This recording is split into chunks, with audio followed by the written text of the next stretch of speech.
स्वागत है आप सभी का हमारे चैनल पर।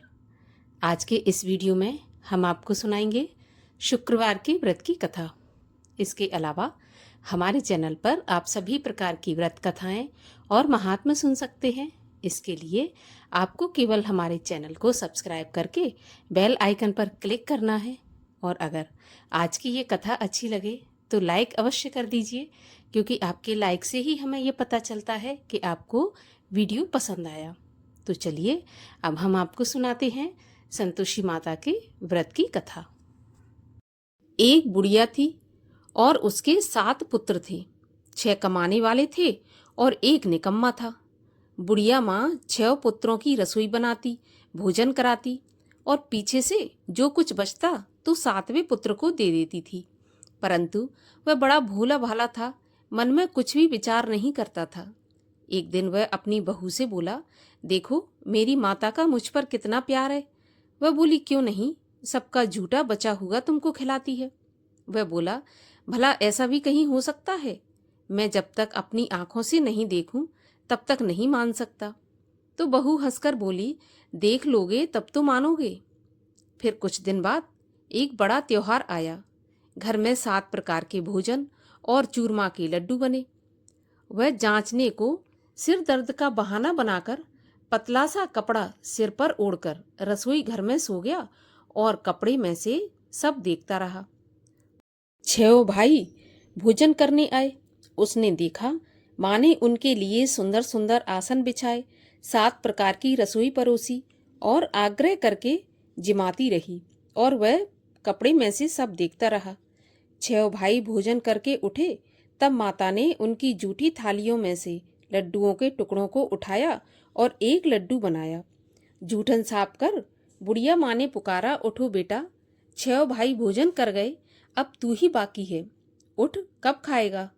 तो वह कहने लगा, माँ मुझे भोजन नहीं करना, मैं परदेश जा रहा हूँ। तो माँ बोली, कल जाता हो तो आज ही चला जा। वह बोला, हाँ माँ, मैं आज ही जा रहा हूँ। यह कहकर घर से निकल गया। चलते समय बहू की याद आई। वह गौशाला में उपले थाप रही थी। वहीं जाकर उससे बोला, हम जावें परदेश को, आवेंगे कुछ काल, तुम रहियो संतोष से, धर्म आपनो पाल। वह बोली, जाओ पिया आनंद से, हमरो सोच हटाए, राम भरोसे हम रहें, ईश्वर तुम्हें सहाय।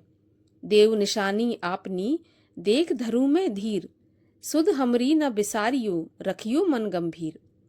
वह बोला, मेरे पास कुछ नहीं है, यह अंगूठी है सो ले लो, और अपनी कुछ निशानी मुझे दो। वह बोली, मेरे पास क्या है, यह गोबर भरा हाथ है। यह कहकर उसकी पीठ पर गोबर के हाथ की थाप मार दी। अब बुढ़िया का बेटा चल दिया। चलते चलते दूर देश में पहुंचा। वहां पर एक साहूकार की दुकान थी। वहां जाकर कहने लगा, भैया मुझे नौकरी पर रख लो। साहूकार को जरूरत थी तो वह बोला, ठीक है रह जा। लड़के ने पूछा, तनख्वाह क्या दोगे? तो साहूकार बोला, काम देखकर दाम मिलेंगे। तो उसे साहूकार की नौकरी मिल गई। वह सवेरे 7 बजे से रात तक नौकरी बजाने लगा। कुछ दिनों में दुकान का सारा लेन देन, हिसाब किताब, ग्राहकों को माल बेचना, सारा काम करने लगा। साहूकार के 7-8 नौकर थे। वे सब चक्कर खाने लगे कि यह तो बहुत होशियार बन गया है। सेठ ने भी काम देखा और 3 महीने में उसे आधे मुनाफे का साझीदार बना लिया। 12 वर्ष में वह नामी सेठ बन गया और मालिक सारा कारोबार उस पर छोड़कर बाहर चला गया। अब बहू पर क्या बीती सो सुनो। सास ससुर उसे दुख देने लगे। सारी गृहस्थी का काम करा के उसे लकड़ी लेने जंगल में भेजते। इस बीच घर की रोटियों के आटे से जो भूसी निकलती, उसकी रोटी बनाकर रख दी जाती, और फूटे नारियल के खोपरे में पानी। इस तरह दिन बीतते रहे। एक दिन वह लकड़ी लेने जा रही थी कि रास्ते में बहुत सी स्त्रियां संतोषी माता का व्रत करती दिखाई दी। वह वहां पर खड़ी होकर कथा सुनकर बोली, बहनों, ये तुम किस देवता का व्रत करती हो और इसके करने से क्या फल मिलता है? इस व्रत के करने की क्या विधि है? यदि तुम अपने इस व्रत का विधान मुझे समझाकर कहोगी तो मैं तुम्हारा बहुत एहसान मानूंगी। तब उनमें से एक स्त्री बोली, सुनो, ये संतोषी माता का व्रत है। इसके करने से निर्धनता, दरिद्रता का नाश होता है और लक्ष्मी आती है। मन की चिंताएं दूर होती हैं। घर में सुख होने से मन को प्रसन्नता और शांति मिलती है। निपुत्री को पुत्र मिलता है। प्रियतम बाहर गया हो तो जल्दी आ जाता है। कुंवारी कन्याओं को मनपसंद वर मिलता है। राजद्वारी में बहुत दिनों से मुकदमा चलता हो तो खत्म हो जाता है। सब तरह की सुख शांति हो, घर में धन जमा हो, पैसा जायदाद का लाभ हो, रोग दूर हो जाए और जो भी मनोकामना हो सब इस संतोषी माता के व्रत से पूरी हो जाती हैं। इसमें कोई भी संदेह नहीं है। वह पूछने लगी, यह व्रत कैसे किया जाता है, यह भी बताओ तो बड़ी कृपा होगी। तब वह स्त्री कहने लगी, 1.25 रुपये का गुड़ और चना लेना, इच्छा हो तो 5.25 रुपये का ले लेना या 11.25 रुपये का ले लेना। अपनी सहूलियत के अनुसार जितना भी हो सके सवाया लेना। 5.25 रुपये से 11.25 अपनी शक्ति और भक्ति के अनुसार लेना। हर शुक्रवार को निराहार रहकर कथा कहना और सुनना। इसके बीच क्रम टूटे नहीं। लगातार नियम पालन करना। सुनने वाला कोई न मिले तो घी का दीपक जलाकर उसके आगे जल के पात्र को रखकर कथा कहना, परंतु नियम न टूटे। जब तक कार्य सिद्ध न हो नियम पालन करना और कार्य सिद्ध हो जाने पर ही व्रत का उद्यापन करना। 3 महीने में माता पूरा फल प्रदान करती है। यदि किसी के खोटे ग्रह हैं तो भी माता 1 वर्ष में अवश्य कार्य सिद्ध करती हैं। कार्य सिद्ध होने पर ही उद्यापन करना चाहिए, बीच में नहीं करना चाहिए। उद्यापन में 2.5 सेर आटे का खाजा तथा इसी नाप से खीर तथा चने का साग करना। 8 लड़कों को भोजन कराना। जहाँ तक मिले देवर जेठ भाई बंधु कुटुंब के लड़के लेना, ना मिले तो रिश्तेदारों और पड़ोसियों के लड़के बुलाना, उन्हें भोजन कराना, यथाशक्ति दक्षिणा देकर माता का नियम पूरा करना। उस दिन घर में कोई खटाई न खाए, इस बात का ध्यान रखना। यह सुनकर बुढ़िया के लड़के की बहू चल दी। रास्ते में लकड़ी के बोझ को बेच दिया और उन पैसों से गुड़ चना लेकर माता के व्रत की तैयारी करके आगे चली और सामने मंदिर देखकर पूछने लगी, यह मंदिर किसका है? तब सब कहने लगे, ये संतोषी माता का मंदिर है। यह सुनकर माता के मंदिर में जा माता के चरणों में लौटने लगी। दीन होकर विनती करने लगी, हे माँ, मैं निपट मूर्ख हूँ, व्रत के नियम कुछ नहीं जानती, मैं बहुत दुखी हूँ। हे माता जगत जननी, मेरा दुख दूर कर, मैं तेरी शरण में हूँ। माता को दया आई। एक शुक्रवार बीता कि दूसरे शुक्रवार को ही इसके पति का पत्र आया और तीसरे को उसका भेजा हुआ पैसा भी आ पहुंचा। यह देखकर जेठानी मुंह से कोड़ने लगी, इतने दिनों में इतना पैसा आया, इसमें क्या बड़ाई है? लड़के ताने देने लगे। काकी के पास अब पत्र आने लगा, रुपया आने लगा, अब तो काकी की खातिर बढ़ेगी, अब तो काकी बुलाने से भी नहीं बोलेगी। बेचारी सरलता से कहती, भैया पत्र आवे रुपया आवे तो हम सबके लिए अच्छा है। ऐसा कहकर आंखों में आंसू भरकर संतोषी माता के मंदिर में आ मातेश्वरी के चरणों में गिरकर रोने लगी। माँ, मैंने तुमसे पैसा नहीं मांगा, मुझे पैसे से क्या काम है? मुझे तो अपने सुहाग से काम है। मैं तो अपने स्वामी के दर्शन और सेवा मांगती हूँ। तब माता ने प्रसन्न होकर कहा, जा बेटी, तेरा स्वामी आएगा। यह सुन खुशी से बावली हो घर में जाकर काम करने लगी। अब संतोषी माँ विचार करने लगी कि इस भोली पुत्री से मैंने कह तो दिया कि तेरा पति आएगा, पर आएगा कहाँ से? वह तो इसे स्वप्न में भी याद नहीं करता, उसे याद दिलाने मुझे ही जाना पड़ेगा। इस तरह माता बुढ़िया के बेटे के पास जाकर स्वप्न में प्रकट होकर कहने लगी, साहूकार के बेटे, सोता है या जागता है? वह बोला, माता, सोता भी नहीं हूँ, जागता भी नहीं हूँ, बीच में ही हूँ, कहिए क्या आज्ञा है? माँ कहने लगी, तेरा घर बार कुछ है या नहीं? वह बोला, मेरा सब कुछ है माता, माँ बाप भाई बहन बहू, क्या कमी है? माँ बोली, भोले पुत्र, तेरी पत्नी घोर कष्ट उठा रही है, माँ बाप उसे दुख दे रहे हैं, वह तेरे लिए तरस रही है, तू उसकी सुध ले। वह बोला, हाँ माता, यह तो मुझे मालूम है, परंतु मैं जाऊं तो जाऊं कैसे?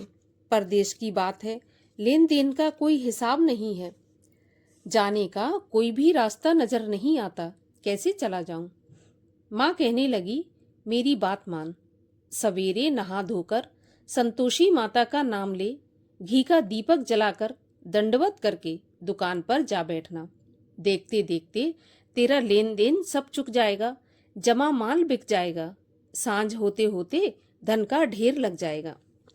वह सवेरे बहुत जल्दी उठकर स्नान करके संतोषी माता को दंडवत करके घी का दीपक जलाकर दुकान पर जा बैठा। थोड़ी देर में वह क्या देखता है, देने वाले रुपया लाए, लेने वाले हिसाब लेने लगे। कोठे में भरे सामानों के खरीदार नगद दाम में सौदा करने लगे। शाम तक धन का ढेर लग गया। माता का चमत्कार देखकर उसका मन प्रसन्न हो गया और माता का मन में नाम ले घर ले जाने के वास्ते गहना कपड़ा खरीदने लगा और वहां के काम से निपटकर घर को रवाना हुआ। वहां बहू बिचारी जंगल में लकड़ी लेने जाती, लौटते वक्त माँ के मंदिर पर विश्राम करती। वह तो उसका रोज रुकने का स्थान था। दूर से धूल उड़ती देख वह माता से पूछती है, हे माता, ये धूल कैसी उड़ रही है? तब माँ कहती है, पुत्री, तेरा पति आ रहा है, अब तू ऐसा कर, लकड़ियों के 3 बोझ बना ले, एक नदी के किनारे रख, दूसरा मेरे मंदिर पर और तीसरा अपने सिर पर रख ले। तेरे पति को लकड़ी का गट्ठा देखकर मोह पैदा होगा, वह वहां रुकेगा, नाश्ता पानी बना खाकर माँ से मिलने जाएगा। तब तू लकड़ियों का बोझ उठाकर घर जाना और बीच चौक में गट्ठा डालकर 3 आवाजें जोर से लगाना, लो सासू जी, लकड़ियों का गट्ठा लो, भूसे की रोटी दो, नारियल के खोपरे में पानी दो, आज कौन मेहमान आया है? माँ की बात सुनकर बहू बहुत अच्छा माताजी कहकर प्रसन्न हो लकड़ियों के 3 गट्ठे ले आई। एक नदी के तट पर, एक माता के मंदिर पर रखा। इतने में ही एक मुसाफिर आ पहुंचा। सूखी लकड़ी देख उसकी इच्छा हुई कि अब यहीं पर विश्राम करें और भोजन बना खाकर गांव जाएं। इस प्रकार भोजन बना विश्राम कर वह गांव को गया। सबसे प्रेम से मिला। उसी समय बहू सिर पर लकड़ी का गट्ठा लिए आती है। लकड़ी का भारी बोझ आंगन में डालकर जोर से 3 आवाजें देती है, लो सासू जी, लकड़ी का गट्ठा लो, भूसे की रोटी दो, नारियल के खोपरे में पानी दो, आज कौन मेहमान आया है? यह सुनकर सास बाहर आकर अपने दिए हुए कष्टों को भुलाते हुए कहती है, बहू, ऐसा क्यों कहती हो? तेरा पति ही तो आया है, आ बैठ, मीठा भात खा, भोजन कर, कपड़े गहने पहन। इतने में आवाज सुनकर उसका स्वामी बाहर आता है और अंगूठी देखकर व्याकुल होकर माँ से पूछता है, माँ, यह कौन है? माँ कहती है, बेटा, यह तेरी बहू है। आज 12 वर्ष हो गए जब से तू गया है, तब से सारे गांव में जानवर की तरह भटकती फिरती है। कामकाज घर का कुछ करती नहीं, 4 समय आकर खा जाती है और अब तुझे देखकर भूसे की रोटी और नारियल के खोपरे में पानी मांग रही है। वह लज्जित होकर बोला, ठीक है माँ, मैंने इसे भी देखा है और तुम्हें भी देखा है। अब मुझे दूसरे घर की चाबी दो तो मैं उसमें जाकर रहूंगा। तो माँ बोली, ठीक है बेटा, जैसी तेरी मर्जी। ऐसा कहकर माँ ने चाबी का गुच्छा पटक दिया। उसने चाबी लेकर दूसरे कमरे में, जो कि तीसरी मंजिल के ऊपर था, उसको खोलकर सारा सामान जमाया। एक दिन में ही वहां राजा के महल जैसा ठाट बाट बन गया। अब क्या था, वे दोनों पति पत्नी सुखपूर्वक रहने लगे। इतने में अगला शुक्रवार आया तो बहू ने अपने पति से कहा, मुझे माता का उद्यापन करना है। पति बोला, बहुत अच्छा, खुशी से करो। वह तुरंत ही उद्यापन की तैयारी करने लगी। जेठ के लड़कों को भोजन के लिए कहने गई। उसने मंजूर किया, परंतु पीछे जिठानी अपने बच्चों को सिखाती है, देखो, भोजन के समय सब लोग खटाई मांगना, जिससे उसका उद्यापन पूरा न हो। लड़के जीमने आए, खीर तो पेट भर कर खाई, परंतु याद आते ही कहने लगे, हमें कुछ खटाई खाने को दो, खीर खाना हमें नहीं भाता, देखकर अरुचि होती है। बहू कहने लगी, खटाई किसी को नहीं दी जाएगी, यह तो संतोषी माता का प्रसाद है। लड़के तुरंत उठकर खड़े हुए, बोले पैसे लाओ। तो भोली बहू कुछ जानती नहीं थी, उन्हें पैसे दे दिए। लड़के उसी समय जाकर के इमली लेकर खाने लगे। यह देखकर बहू पर माताजी ने क्रोध किया। राजा के दूत उसके पति को पकड़कर ले गए। जेठ जेठानी मनमाने खोटे वचन कहने लगे। लूट लूट कर धन इकट्ठा करके लाया था, सो राजा के दूत पकड़कर ले गए। अब सब मालूम पड़ जाएगा जब जेल की हवा खाएगा। बहू से ऐसे वचन सहन नहीं हुए। रोती रोती माता के मंदिर में गई और बोली, माता तुमने ये क्या किया? हंसाकर अब क्यों रुलाने लगी? माता बोली, पुत्री तूने उद्यापन करके मेरा व्रत भंग किया है, इतनी जल्दी सभी बातें भुला दी। वह कहने लगी, माता भूली तो नहीं हूँ, ना ही कुछ अपराध किया है, मुझे तो लड़कों ने भूल में डाल दिया, मैंने भूल से उन्हें पैसे दे दिए, मुझे क्षमा कर दो माँ। माँ बोली, ऐसी भी कहीं भूल होती है? वह बोली, माँ मुझे माफ कर दो, मैं फिर से तुम्हारा उद्यापन करूंगी। तो माँ बोली, अब भूल मत करना। वह बोली, माता अब भूल नहीं होगी, अब बताओ मेरे पति कैसे आएंगे? तो माँ बोली, जा पुत्री, तेरा पति तुझे रास्ते में ही आता मिलेगा। वह घर को चली। रास्ते में पति आता मिला तो उसने पूछा कि तुम कहाँ गए थे? वह कहने लगा, इतना धन जो कमाया है उसका टैक्स राजा ने मांगा था, वही भरने गया था। वह प्रसन्न होकर बोली, भला हुआ, अब घर चलो। कुछ दिन बाद फिर शुक्रवार आया। वह बोली, मुझे माता का उद्यापन करना है। तो पति ने कहा, करो। फिर वह जेठ के लड़कों से भोजन को कहने गई। जेठानी ने एक दो बातें सुनाई और लड़कों को सिखा दिया कि तुम पहले ही खटाई मांगना। लड़के कहने लगे, हमें खीर खाना नहीं भाता, जी खराब होता है, कुछ खटाई खाने को दो। वह बोली, खटाई खाने को नहीं मिलेगी, खाना हो तो खाओ। वह ब्राह्मणों के लड़कों को लाकर भोजन कराने लगी। यथाशक्ति दक्षिणा की जगह उन्हें एक एक फल दिया। इससे संतोषी माता प्रसन्न हुई। माता की कृपा होते ही 9वें महीने उसको चंद्रमा के समान सुंदर पुत्र प्राप्त हुआ। पुत्र को लेकर प्रतिदिन माताजी के मंदिर में जाने लगी। एक दिन माँ ने सोचा, यह रोज मेरे मंदिर में आती है, क्यों ना मैं इसके घर चलूं, इसका आसरा देखूं तो सही। यह विचार कर माता भयानक रूप बनाकर, गुड़ और चने से सना मुख, ऊपर से सूंड के समान होंठ, उस पर मक्खियां भिनभिना रही थीं। दहलीज में पांव रखते ही उसकी सास चिल्लाई, देखो कोई चुड़ैल आ रही है, लड़कों इसे भगाओ, नहीं तो यह किसी को खा जाएगी। लड़के डरने लगे और चिल्लाकर खिड़की दरवाजे बंद करने लगे। छोटी बहू रोशनदान में से देख रही थी। प्रसन्नता से पगली होकर चिल्लाने लगी, आज मेरी माताजी मेरे घर आई हैं, यह कहकर बच्चे को दूध पिलाने से हटाती है। इतने में सास का क्रोध फूट पड़ा। बोली, देखो कैसी उतावली हुई, जो बच्चे को पटक दिया। इतने में माँ के प्रताप से जहाँ देखो वहाँ लड़के ही लड़के नजर आने लगे। वह बोली, माँ जी, मैं जिनका व्रत करती हूँ यह वही संतोषी माता है। इतना कहकर झट से सारे घर के किवाड़ खोल दिए। सबने माता के चरण पकड़ लिए और विनती करके कहने लगे, हे माता, हम मूर्ख हैं, हम अज्ञानी हैं, पापी हैं, आपके व्रत की विधि हम नहीं जानते, आपका व्रत भंग करके हमने बहुत बड़ा अपराध किया है। हे माता, आप हमारे अपराध को क्षमा करो। इस प्रकार माता प्रसन्न हुई। माता ने बहू को जैसा फल दिया वैसा सबको दें।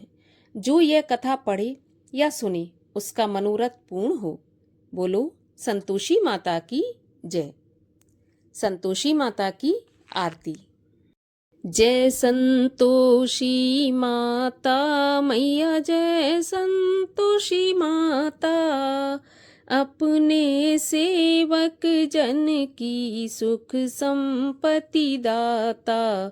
ओम जय संतोषी माता, सुंदर चीर सुनहरी, माँ धारण कीनो, हीरा पन्ना दमके, तन श्रृंगार लीनो। जय संतोषी माता, गेरू लाल छटा छवि, बदन कमल सोहे, मंद हसत करुणामयी, त्रिभुवन मन मोहे। जय संतोषी माता, स्वर्ण सिंहासन बैठी, चवर ढुरे प्यारे, धूप दीप मधुमेवा, भोग धरे न्यारे। जय संतोषी माता, गुड़ और चना परम प्रिय, ताम संतोष कियो, संतोषी कहलाई, भक्तन वैभव दियो। जय संतोषी माता, शुक्रवार प्रिय मानत, आज दिवस सोही, भक्त मंडली आई, कथा सुनत मोही। जय संतोषी माता, मंदिर जगमग ज्योति, मंगल ध्वनि छाई, विनय करें हम बालक, चरणन सिर नाई। जय संतोषी माता, भक्ति भाव में पूजा अंगीकृत कीजय, जो मन बसे हमारे, इच्छित फल दीजय। ओम जय संतोषी माता, दुखी दरिद्री रोगी, संकट मुक्त किए, बहुधन धान्य भरे घर, सुख सौभाग्य दिए। जय संतोषी माता, ध्यान धरे जो तेरो, मन वांछित फल पायो, पूजा कथा श्रवण कर, घर आनंद आयो। जय संतोषी माता, शरण गहे की लज्जा, रखियो जगदम्बे, संकट तुम ही निवारो, दयामयी अम्बे। जय संतोषी माता, संतोषी माँ की आरती, जो कोई जन गावे, रिद्धि सिद्धि सुख संपत्ति, जी भर के पावे। जय संतोषी माता, बोलिए संतोषी माता की जय।